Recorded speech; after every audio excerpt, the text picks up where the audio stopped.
ha ca rô này cao nia thao hay ta ya sa pe pa này nàng po rết vào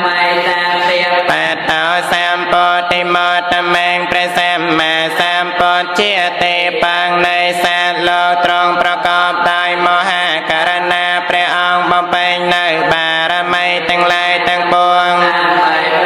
ដល់សាទាំងអស់ហើយត្រង់បានដល់នៅសម្ពុទ្ធញ្ញាណដ៏អនដំហើយអេតេនស័យចវេចេនហោតតេជាយមានកលៀងដោយកិរិយាពលនៅពាស័យចនេ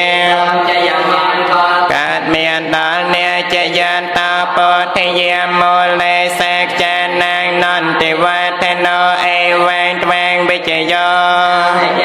សច្ចយាមានកលេបរាជិតបាលែងកេសៃសេបតវិបោខរេអភិសេកេសាបពធានាងអេខបតោ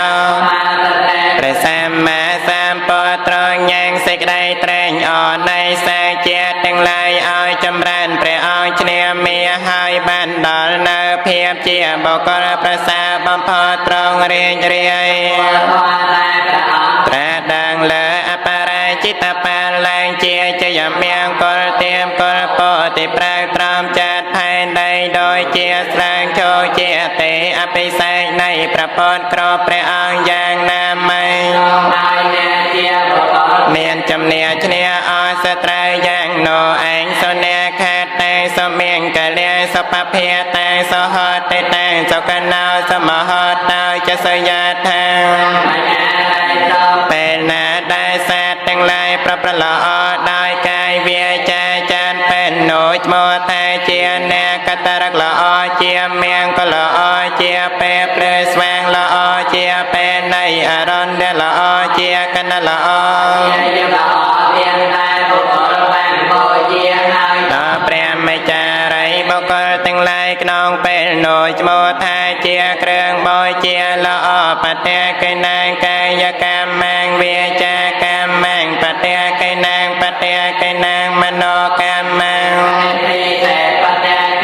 ក្នុងថ្ងៃនោះកាយកម្មក៏ឈ្មោះតានាំឲ្យមានសេចក្តីចម្រើនវិជ័យកម្មក៏ឈ្មោះតានាំឲ្យមានសេចក្តីចម្រើនមនោកម្មក៏ឈ្មោះថា